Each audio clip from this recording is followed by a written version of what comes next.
은혜, 곧 깨달음과 또 느낌과 또 기쁨과 평안입니다. 예수 그리스도를 만나는 그 깨달음, 구원의 확신이 여러분들 속에 있기를 원합니다. 사도행전을 다시 한번 생각해 보면 우리가 계속 사도행전을 보니까 이 사도행전이 도대체 무엇인가 중간에 한번 점검은 해볼 필요가 있어요. 이 사도행전은 사도 바울의 그리고 또 12제자의 전도 행적을 기록한 말씀입니다. 전도라고 하는 것은 하나님의 말씀을 다른 사람에게 전해서 믿지 않는 사람들이 구원을 얻도록 하게 하는 것이 전도입니다. 그러니까 하나님께서 결국은 사도들을 통해서 어떻게 말씀을 증거해서 그 행적을 기록했던 것처럼 우리들도 또한 그 사도들을 본받아서 우리의 삶 속에서 할 수 있다면 하나님의 말씀을 증거하고 믿지 않는 사람들을 구원해내는 그런 일들을 해야 한다라고 하는 그런 굵직한 그런 교훈이겠죠. 그래서 이제 사도 바울이 이제 바나바와 함께 1차 전도 여행을 갔다 왔습니다. 그리고 이제 두 번째 이제 전도 여행을 이제 떠나게 되는 것이죠. 그래서 사도행전 16장은 사도 바울과 또 실라 그리고 바나바와 요한 둘이 갈라져서 이제 여행을 떠나는데 이제 사도 바울과 실라가 이제 제2차 전도 여행을 떠난 그것을 기록한 첫 번째 말씀이 이제 오늘 읽은 본문의 말씀입니다. 이제 파워포인트 스크린을 보시게 되면 1차 전도 여행은 어떻게 떠났나는 것을 이제 보게 되는데 1차 전도 여행은 구브로에서 이제 밤빌리아에서 배를 타고 이제 구브로에서 바보, 그래서 또 바보에서 밤빌리아로 가서 이제 육지로 가는, 그러니까 배 타고 육지로 갔다가 다시 이제 또 배 타고 육지로 안디옥 교회로 돌아오는, 한마디로 말하면 저것을 뭐를 말할까요? 이제 그 시계 방향 쪽으로 갔다가 다시 돌아오게 되는 것이 1차 전도 여행이라면 2차 전도 여행을 볼까요? 2차 전도 여행은 배를 타고 가는 것이 아니고 배를 타고 살라미에서 바보 그 구브로 섬이라고 하는 그 섬으로 통과하지 아니하고 그 안디옥에서 저 북쪽으로 이제 루스드라와 더베로 가니까 2차 전도 여행은 육지의 선교 여행이다 라고 우리가 생각할 수 있겠죠. 자, 말씀 보시겠습니다. 그래서 이제 바울 16장에서 뭐라고 시작이 되는 구간이 바울이 더베와 루스드라에도 이름에 거기 디모데라는 제자가 있으니, 자, 오늘 1절부터 5절까지 주목해야 하는 말씀은 디모데라고 하는 사람과 그 다음에 바울이라고 하는 사람 그리고 5절의 말씀 여러 교회라고 하는 단어, 그래서 디모데, 바울, 교회, 이 세 단어를 집중해 보면서 사람을 통해서 교회를 이루어가는 하나님의 그 역사를 한번 보도록 하겠습니다. 이 세상에서 가장 귀한 것은 무엇이죠? 그 말은 이미 여러분들께서 대답을 하시겠지요. 사람이 귀하다. 사람이 무엇보다 귀하요? 물질보다 귀하고 돈보다 귀하고, 어느 노래 가사에 보게 되면 사람이 꽃보다 귀하고, 또 하나님은 이 세상의 그 어떤 것보다도 더 귀하게 사람을 만드셨다. 그러나 이 세상의 가장 귀한 선물은 어떤 게 선물입니까? 사람이 선물입니다. 그러니까 사람이 있다는 그 자체가 바로 선물이다. 고로 내가 사람이 되었다라고 하는 것, 물론 자연 만물, 나무도 귀하고 동물도 다 귀하지만 내가 사람이 되었다라고 하는 것은 축복입니다.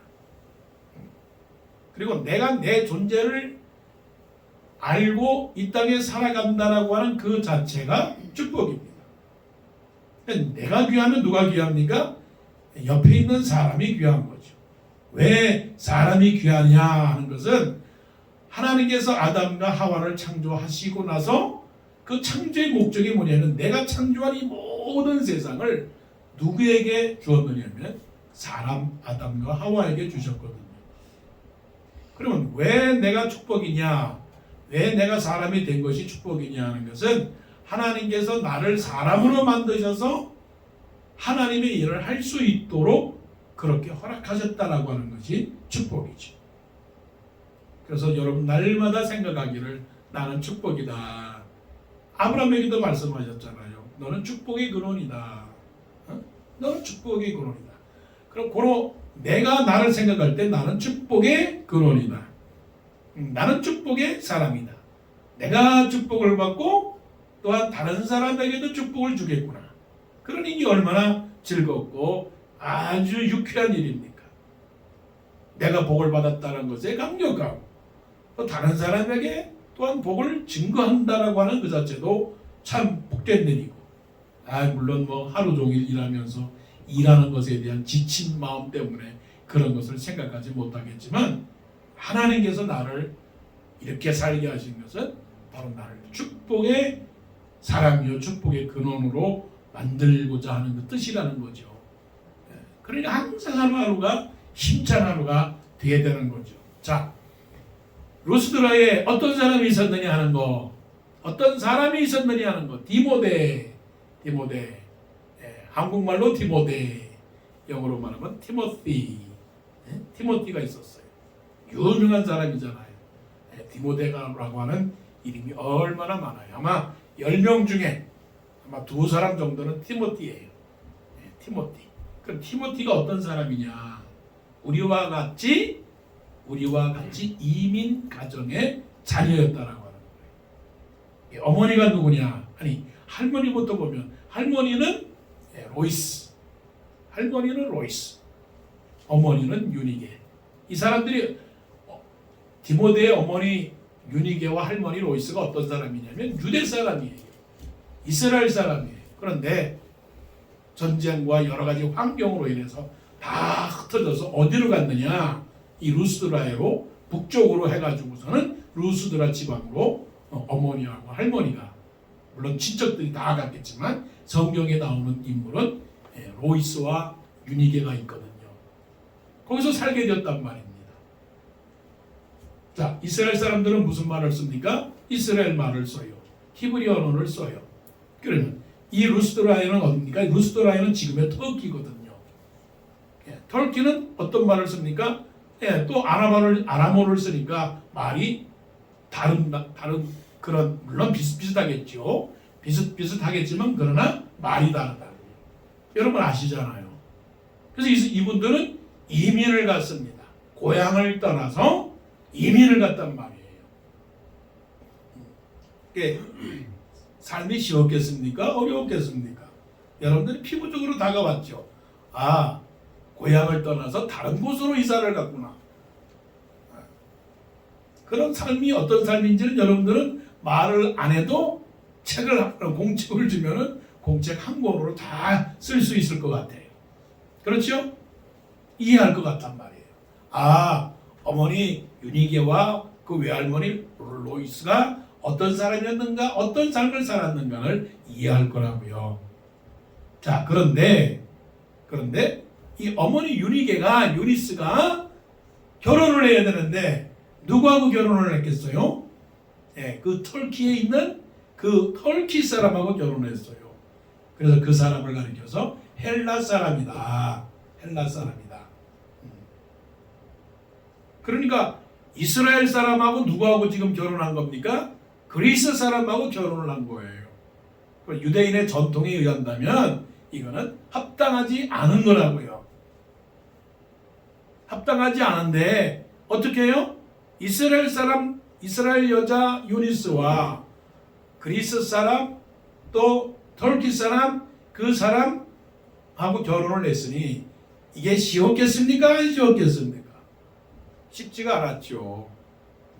이거는 말을 하지 않아도 우리가 지금 미국 생활하면서 살게 되는 여러 가지 환경 속에서 쉽지 않은 말을 지금 쉽지 않은 상황을 지금 접한 거라고요.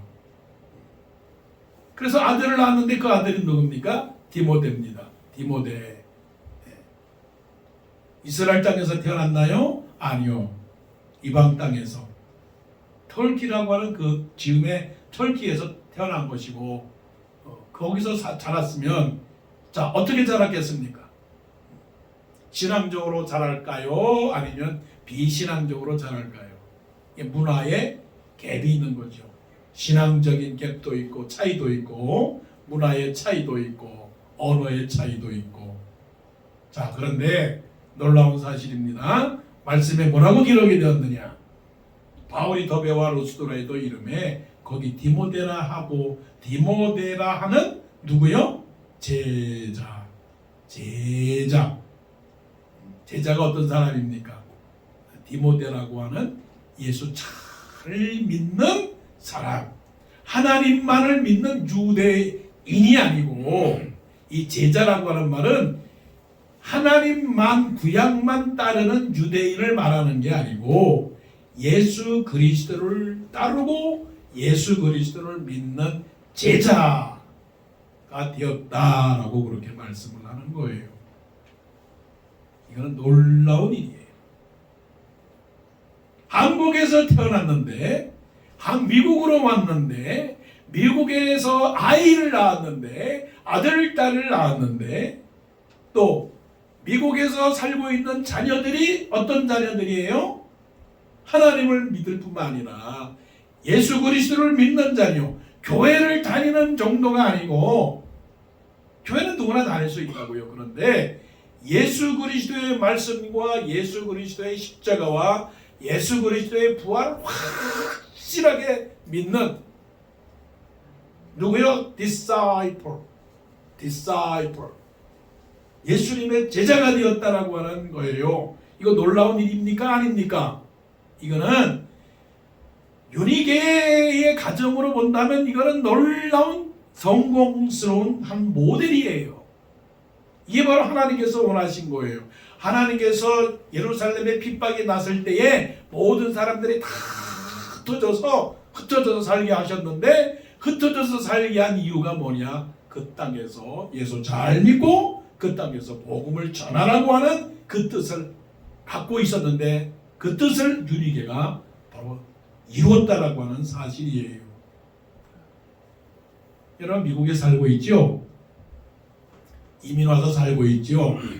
물론 여기서 태어난 사람도 있겠지만 태어나지 않은 사람도 있다고요. 왜 우리가 이 땅에 와서 살게 되었는가라고 하는 그 목적을 생각해 볼 때는 우리 중심적으로는 그렇게 말할 수 있어요. 돈 많이 벌고 공부 잘하고 편안하게 살고 때로는 아이스크림도 먹고 뭐 커피도 먹고 좋은 차도 타고 다니고 뭐 그렇게 생각하겠지만 제일 목적 하나님께서 우리를 이곳에 보낸 목적은 예수 잘 믿는 누가 된다고요? 제자가 된다. 예수 잘 믿는 제자가 된다. 엄마 아버지도 제자가 되고 아들 딸도 제자가 되고 그래서 유니게는 디모데를 낳았지만 디모데를 그냥 자라게 하지 않고 하나님의 제자로 키웠다는 거죠. 청결한 양심으로 조상 쪽부터 섬겨오는 내 하나님을 믿는 너를 보기를 간절히 원하고 이 믿음이 네 마음 속에서 정결한 그런 마음으로 믿음이 있는데 이 믿음은 내 외조모 로이스와 내 어머니 유니게 속에도 있더니 또한 내 속에도 이 믿음이 있는 줄을 확신하노라. 청결한 양심으로 조상적부터 섬겨오는 내 하나님께 감사한다라고 사도 바울은 그렇게 디모데를 향하여 편지를 했으니 디모데는 어떤 사람이었느냐고요. 여러분 디모데같이 예수 잘 믿는 참된 제자가 되기를 바랍니다. 자 그런데 그것만이 아니에요. 자 보십시다. 2절 디모데는 루스드라와 이고니온에 있는 형제들에게 칭찬받는 자리. 칭찬받는 자리. 왜 칭찬을 받았을까요? 상상해 봅시다. 좋은 직업을 가졌기 때문에 칭찬을 받았을까요? 좋은 학교에 갔으니까 칭찬을 받았을까요? 물론 뭐 그럴 수도 있겠죠. 요즘 사람들은 다 왜 칭찬하느냐? 그 사람이 좋은 대학에 갔대. 그 사람이 미국에서 제일 큰 회사에 취직을 했대. 그 사람이 사업을 해가지고서는 돈을 엄청 많이 벌었대. 대만에서 대만 사람인 그 젠센 황이라는 사람이 대만 가면 뭐 영웅이 되지 않습니까? 칭찬받는 거죠. 칭찬받아. 그런데 말씀해 보니까 루스드라와 이고니온에 있는 형제들에게 칭찬받는 자라고 하니까 이거는 어떤 면에서 칭찬을 받았을까? 그 사람 된 사람이야. 그 사람 된 사람이야. 그 사람 쓸모 있는 사람이야. 그 사람 본받을 사람이야. 본받을 사람. 그 사람 참 좋은 사람이야. 영어로 그 사람 참 나이스해. 원더풀해. 그 사람 참 엑셀런트한 사람이야. 친구하고 싶은 사람이야. 그런 남자 있으면 결혼하고 싶어. 그런 남자 있으면 내 사위하고 싶어. 그 사람은 뭐 뭐든지 잘해. 이게 뭐예요? 칭찬받는 사람. 그 사람은 깨끗해. 그 사람은 정직해. 그 사람은 성실해. 그 사람은 거짓말하지 않아. 그 사람은 게으르지 않아. 그 사람은 참 하나님을 잘 믿어. 이게 바로 칭찬받는 거죠. 말과 사도 바울이 디모데에게 보낸 말은 내 연수함을 업신여기지 말게 하고 부지런하여 너희 진보를 모든 사람에게 알게 하라. 내 믿음과 사랑과 또 소망과 정절에 대하여 믿는 자에게 본이 되게 하라고 하는 그런 말씀을 한 거 보면 디모데가 어떤 사람인지는 알 수 있는 거죠. 여러분 칭찬받기를 원합니다. 자, 어떤 사람이 칭찬받아요? 예수님의 제자가 될 뿐만이 아니라 제자가 되면 어떻게 해요? 칭찬을 받는 사람이에요. 바로 이런 사람이 우리 교회에 한 사람이라도 있다면 우리 목사님이 디모데와 같이 제자가 되고 칭찬받는 사람이 있다면 교회가 잘 될까요? 안 될까요? 잘 될 줄로 믿습니다. 여러분들이 그런 사람이라면 디모데 같은 사람이라면 어려운 환경 속에서 이민가정의 그 자녀로서 이민가정의 한 사람으로서 헬라 사람인 남편과 근데 헬라 사람 남편에 대해서는 잘 언급하지 않았어요.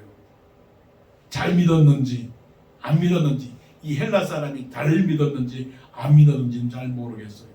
그러나 긍정적으로 보면 믿긴 믿었다라고 봅시다. 왜냐하면 아들 디모데까지 예수 믿게 했다면 또 남편도 예수 믿게 하지 않았을까?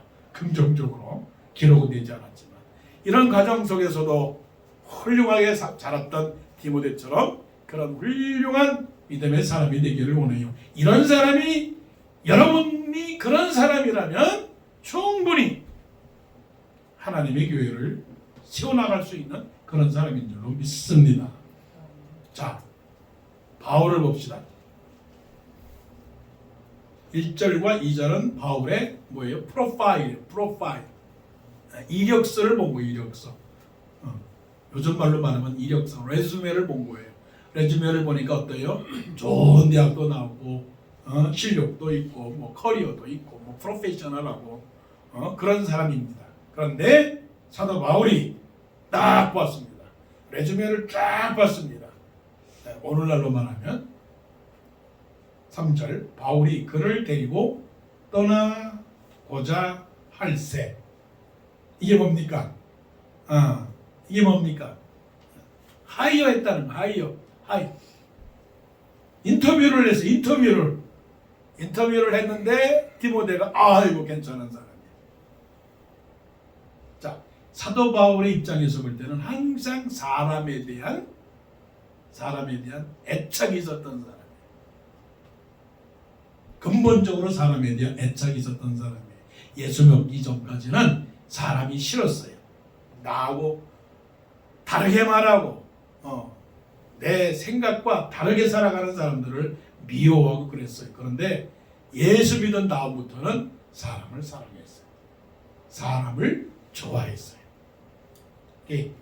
사도 바울이 쓴 그런 편지를 보게 되면 저 뒷부분에 가게 되면 사람이 얼마나 많이 나오는지 모릅니다. 특히 로마서에서는 사람이 얼마나 많은지 모릅니다. 요즘 말로 말하면 커넥션이 좋은 사람이에요. 네트워크가 참 좋은 사람. 사도 바울은 남녀노소 남자 여자 가릴 것 없이 아이나 어른 할 것 없이 그리고 또 나쁜 사람이든지 좋은 사람이든지 가릴 것 없이 자기를 버리고 떠나간 대만을 데리고 오라고 했어요. 대만을 데리고 오라고. 구리장색도 알렉산더가 나를 심히 괴롭게 하였지만 또 그를 용서한다고 그랬어요. 사도 바울의 아마 공부를 하는 사람이라면 사도 바울의 네트워크라든가 사도 바울의 인간관계라고 하는 것을 생각해 본다면 사도 바울은 싸우는 사람이 없었어요. 물론 바나바와 요한과의 관계도 안 좋았지만 그러나 나중에는 어떻게 됐냐면 다 해피엔딩이에요. 사도 바울이 모든 사람들을 다 막 가슴으로 품으려고 했단 말이에요. 그게 왜 그런 거냐?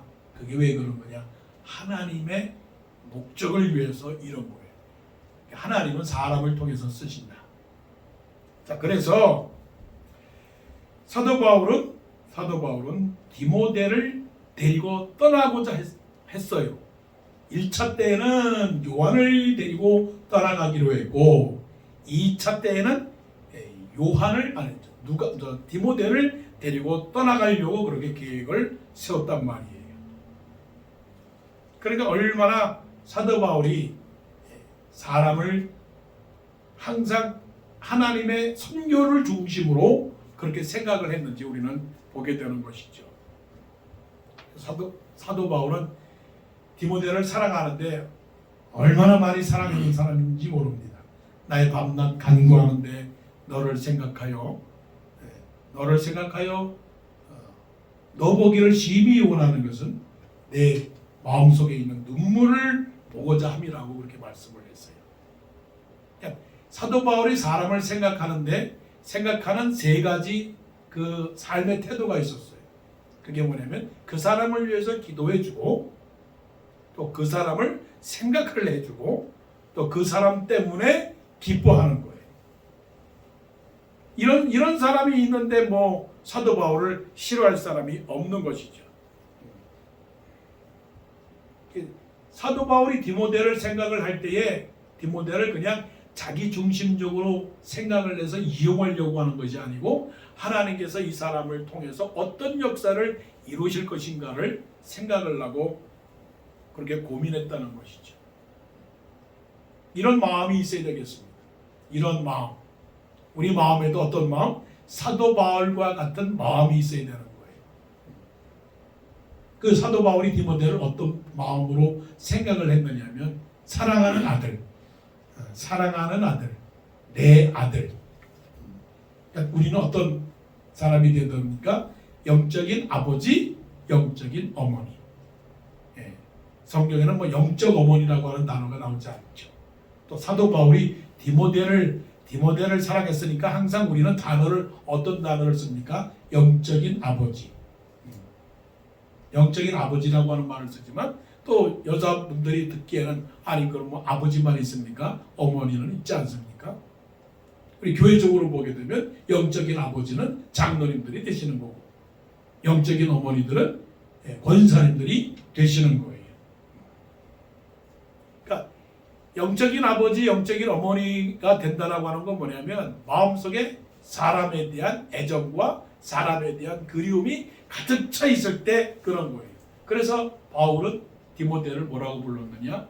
내 사랑하는 아들, 또 내 아들아, 내 아들아. 그렇게 디모데를 부른 겁니다. 한번 생각을 해보세요. 지금까지 지금까지 내가 믿음 안에서 교제하면서 생각할 때, 아, 저 사람은 내 아버지야. 내 영적인 아버지야.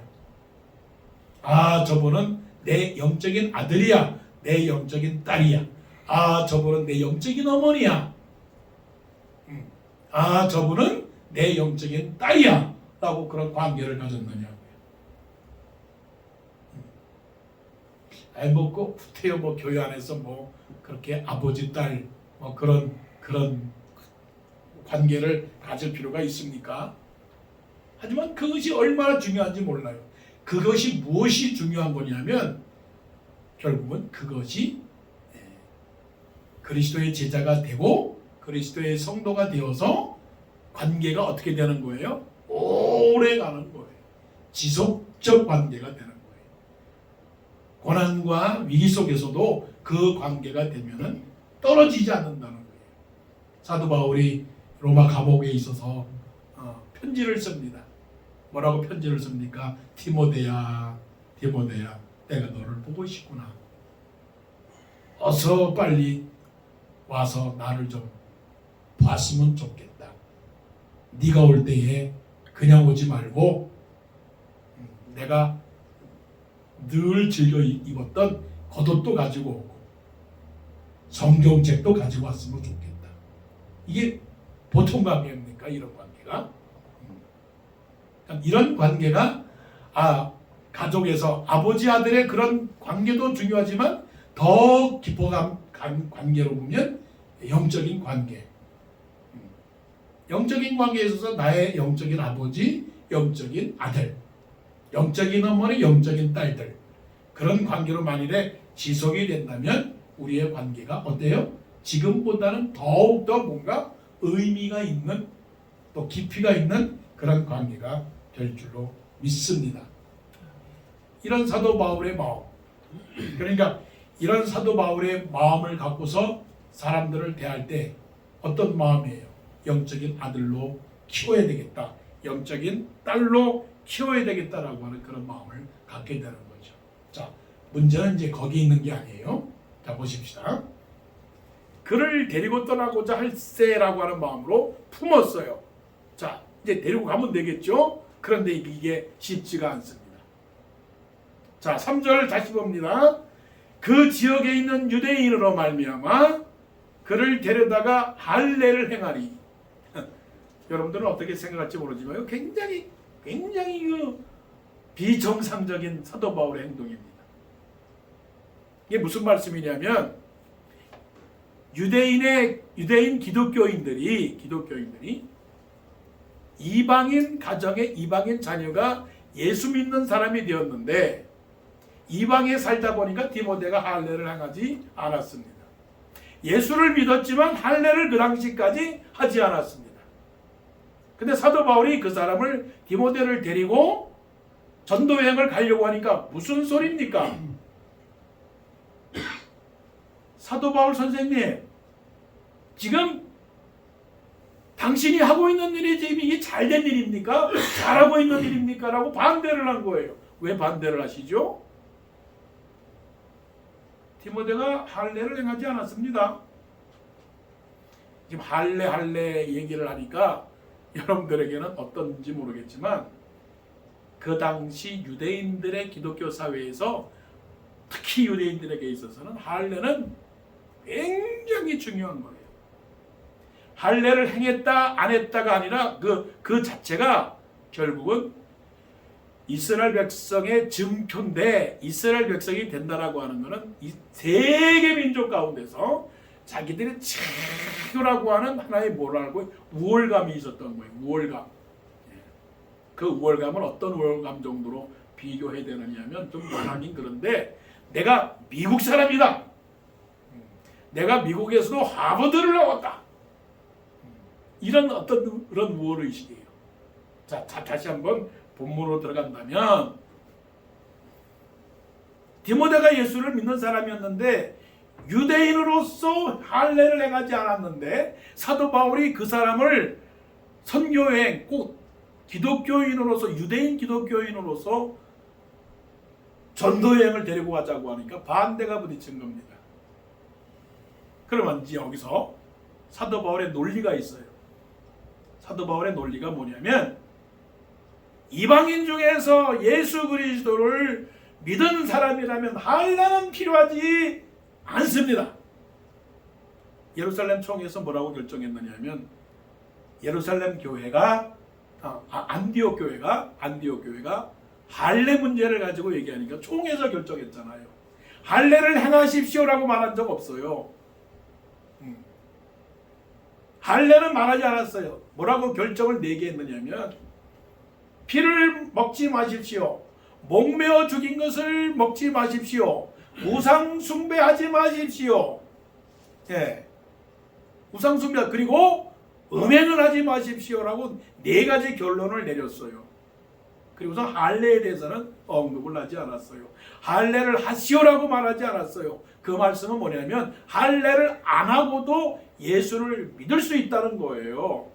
그리고 사도 바울은 그 편지에서 항상 뭐라고 말했느냐면 할례를 행하지 아니하고 육체적 할례를 행하지 아니하고 마음속에서 할례를 행하면 됩니다.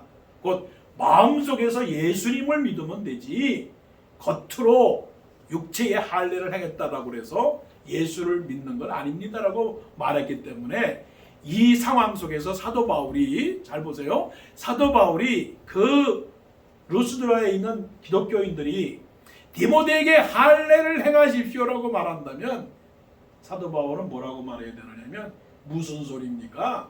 할례를 행하지 않아도 됩니다라고 말해야 되는 거예요.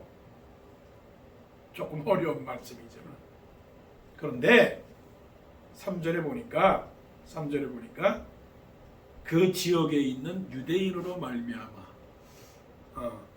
그를 데려다가 할례를 행하니 이는 그 사람들이 그의 아버지는 헬라인인 줄 다 알미러라. 이게 무슨 말씀입니까? 굉장히 쉽지만 어려운 거예요. 그러니까 이거죠. 교회는 예수 믿는 사람들은 민주적이어야 된다. 민주적이어야 된다.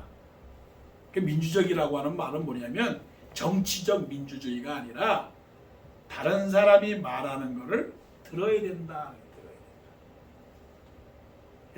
사도 바울이 고린도 교회에 편지를 하면서 뭐냐면 모든 것이 가나 모든 것이 유익한 것이 아니요 모든 것이 또 가나 모든 것이 덕을 세우는 것이 아니고 자기의 유익을 위하여 일하지 말고 모든 사람의 유익을 위하여 하라.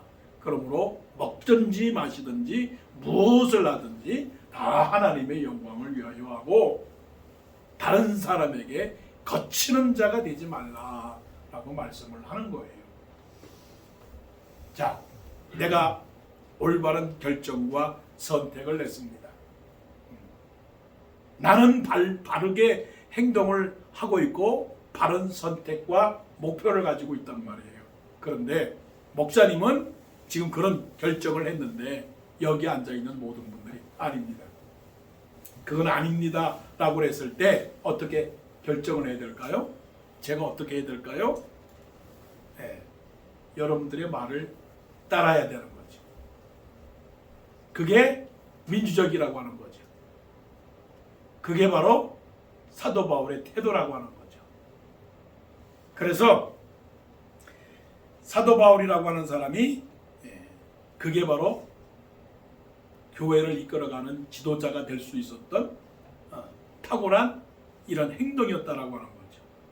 풀리지가 않아요. 3절에서 사도 바울이 이 정도까지 머리를 숙이게 되는가 이해가 가지 않아요. 비난을 받을 수 있는 거예요. 어떤 비난이요? 사도 바울 선생님, 당신은 당신의 말과 당신의 행동이 맞지 않습니다. 여기서는 단호하게 그루스에 있는 사람들에게 반격을 하면서 그걸 헤쳐나가야지 어떻게 그거를 갖다가 디모데에게 할례를 하겠습니까? 그렇다면 그러면 당신 사도 바울 선생님 당신은 유대인의 전통을 그대로 따라가고 앞으로 모든 기독교인들에게 할례를 행해야 된다라고 그렇게 말하는 겁니까? 라고 질문을 받을 수가 있겠죠. 그런데 사도 바울은 그런 상황에도 불구하고 그 많은 사람들의 마음을 상처를 주지 않기 위해서 이렇게 행동을 했다는 거죠. 자, 그런데 그럼에도 불구하고 또 뒷말씀을 보세요. 디모데라고 하는 사람과 사도 바울이라고 하는 이 사람이 결국은 4절과 5절에서 어떻게 교회에 유익을 끼쳤는가를 보게 되겠죠. 여러 성으로 다녀갈 때에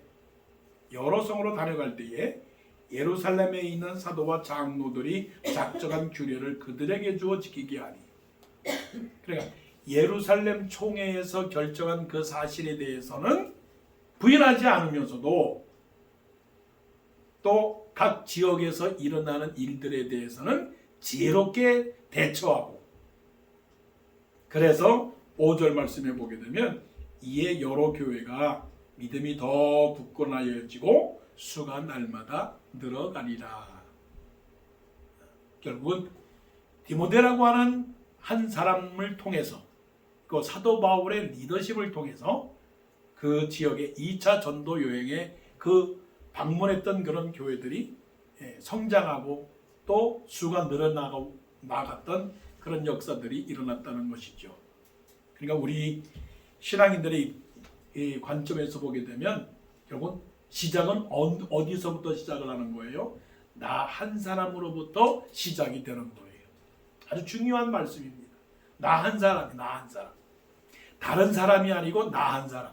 내가 누가 돼야 되는 거라고요? 내가 예수 믿는 제자가 돼야 된다는 거예요. 그리고 또한 내가 사람을 통해서 역사하시는 하나님을 바라보는 그런 사람이 돼야 되는 거예요. 그리고 상황 속에서 나의 의지와 나의 주관과 나의 생각, 이것이 중요하기보다는 다른 사람이 나에게 어떤 말을 하는가, 다른 사람이 무엇을 원하는가, 그것을 잘 청취해 나갈 때, 비록 그때 그 당시는 그것이 힘들고 어려운 것이라 할지라도 결국은 하나님의 영광과 선을 이룬다면 그래도 잠깐 우리 스스로를 양보하고 또한 그 사람들의 마음을 이해시킬 수 있는 그러한 생각과 결단도 우리에게 필요한 것이죠. 그것이 뭡니까? 그것이 교회라고 하는 거죠. 그것이 바로 하나님의 공동체죠. 하나님의 공동체. 하나님의 공동체 속에서 때로는 이럴 수가 있어요. 내가 옳습니다. 내 말이 맞습니다. 그런데 내 말이 맞다라고 말하는 것은 맞지만 그러나 그 말하는 주장 때문에 사람이 상처를 받는다면 그거는 올바른 주장이 아니죠. 나를 통해서 하나님의